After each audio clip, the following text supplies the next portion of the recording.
In the end, this is where it ends.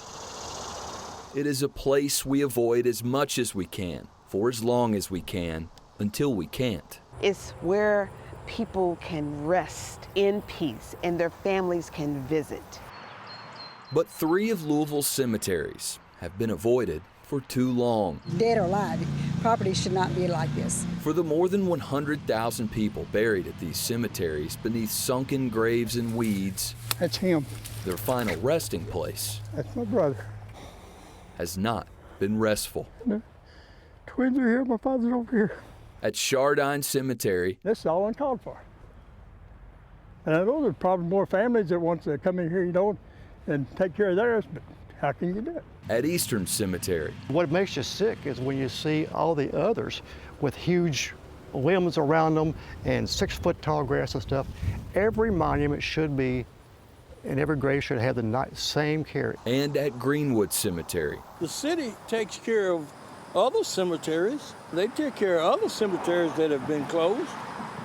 The Parks Department just takes it over, and they cut it, and they don't, but they won't do this. You can't have authority over something but with no responsibility, and that's what we've got. What these families have got is a system that has failed them. Come out here and see something like this, that just ain't right. More than 3 decades ago, these cemeteries were owned by Louisville Crematory and Cemeteries Company. But following a criminal investigation, the company went under in the early 90s. These 3 cemeteries were abandoned. Since then, it's been up to a succession of judges and state officials to oversee everything from headstone replacements to maintenance. Part of that oversight is supposed to be a supervisor who controls a trust fund for these cemeteries. We're like an afterthought until someone combing through the records or whatever sees, oh, this has been forgotten. WDRB Investigates combed through those records and uncovered there hasn't been anyone overseeing that money for more than 5 years, despite promises to put someone in place. We also discovered more than $40,000 specifically for cemetery upkeep that has gone unspent over that time. It's time for the community to say, this is what we expect for our cemeteries, and the people that have the power to make sure that the dollars roll that way. Meanwhile, state leaders are working on a bigger solution. Let's work it out so that people can honor their dead. State Representative Pamela Stevenson is refiling a bill that would force cemetery owners to maintain their cemeteries. But that is just the first step. This is going to take another piece of legislation to say, if you abandon a cemetery or you're found to have done something inappropriate and the state takes it from you, now what? And we have to look to see what the roadblocks are in order to fashion an appropriate solution. Until then, we'll come over and mow, weed eat, pick up limbs if there's ever any tree work from storm damage. Maintenance of abandoned cemeteries. I'm committed to do what I can, as much as we can, for as long as we can. Is left up to these volunteers and families of loved ones. It doesn't matter what your name is, we try to, every stone, every row, we just try to do the best we can. Who come to the places we all avoid. God and a few people have kept it down to where it is now.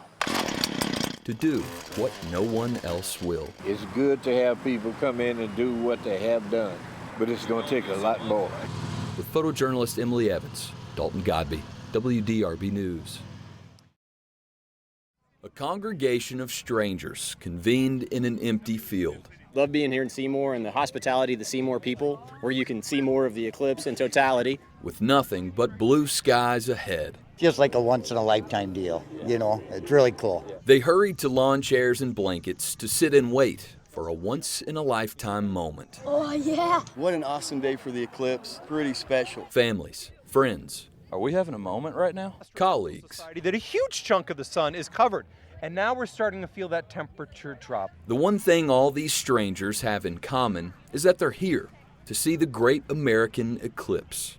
And I can't wait to see everything just go dark for a minute. As quickly as the moon approached. Well, the sun kind of shaped like the moon. Smaller and smaller, and then it's going to disappear. Yay! Oh, it's almost there! The sun vanished. Oh, it's just beautiful. It's the most amazing thing I've ever seen. The moon would perfectly eclipse the sun. There's just so much out there, and it's just so beautiful. And that's our life. The sun is our life. It's not by chance. That's not by chance. Phones went down, eyes went up. What do you think about that? I think it is amazing. We're getting close!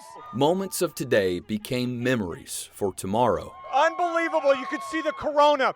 A reminder that there is something bigger than all of us. A perspective that eclipsed our differences. It makes me feel so insignificant. And maybe the most perfect reminder that this too shall pass. This is just a once-in-a-lifetime chance for me, and I'm ready to cry. For 3 minutes and a few seconds, totality totally captivated our human spirit. So it's good to just stop and take a moment and just reflect on everything and just kind of be here with friends and family. 99% totality, whatever. Yep. Well, what's the difference? But I'm glad I came. As the sun reassumed position, that congregation of strangers became connected in commonality. Being here with everybody just gets me going too. Oh. It's just a very emotional, very fun. Preaching to the choir that there are no words for this. With photojournalist Chad Cantliner, Dalton Godbey, WDRB News. Joseph Martin's parents call him Josie.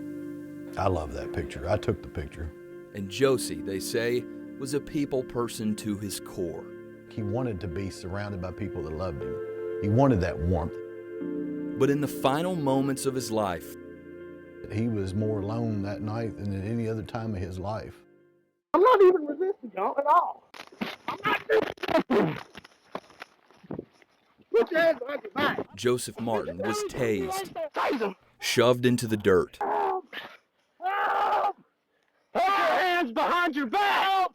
Officers squeezed his neck. Put your hands behind your back! No! I got my hoodie on. And kneeled on his neck. It's just like a sweatshirt. He's out of it. Minutes later, he's dead. Robert!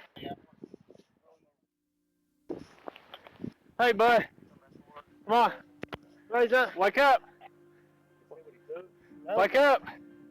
Wake up. Come on, bud. Hey. Hey. Bud, wake up. Come on. Stay with me, bud. Do you think that night that officers realized they'd made a mistake? They had to have. I am sure the wall of washed over them. Greg Sims represents Joseph Martin's family. He walked WDRB through that body camera footage from December 16, 2022, following Martin's arrest when deputies responded to a domestic disturbance at a family member's home in Marion County. He's not intoxicated. He was arrested for public intoxication. It was a bogus arrest in the first place. And that's not my opinion. The blood result is completely clean. On the way to jail, Sims said that Martin panicked, broke a window trying to get air, and was pulled out of the cruiser by Marion County Sheriff's deputies. At this point, Josie Martin's dead. Martin's death was ruled a homicide due to asphyxia caused by deputies. All 3 deputies denied putting pressure on Martin's neck, but the medical examiner, body camera video, and a Kentucky State Police investigation showed otherwise. Their argument is that they didn't use deadly force. That's objectively contradicted by the medical examiner's report. Despite those findings, a grand jury did not find enough evidence for criminal charges, and Sheriff Jimmy Clements has not reprimanded the deputies. I don't believe that wholehearted effort was given to obtain charges against the deputies. It's probably one of the most empty, desperate, sick, sad feelings you can have. But this family's fight for justice won't end here. Sims has filed a wrongful death lawsuit in the case, and there's hope that federal charges will be pursued.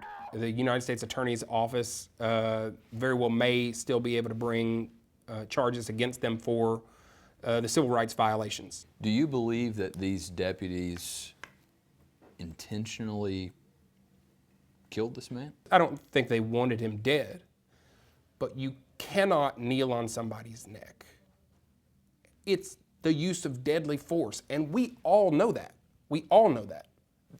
This type of case has been tried by public opinion before. The George Floyd case happened, and we know those circumstances. Now, nearly 2 years removed from that fateful night, a family who feels wronged hopes that justice will make it right. I lost what made us a family. I've lost that. If you could speak to those deputies, what would you say? I'd rather not say that. With photojournalist Jeff Gordon, Dalton Godbey, WDRB News.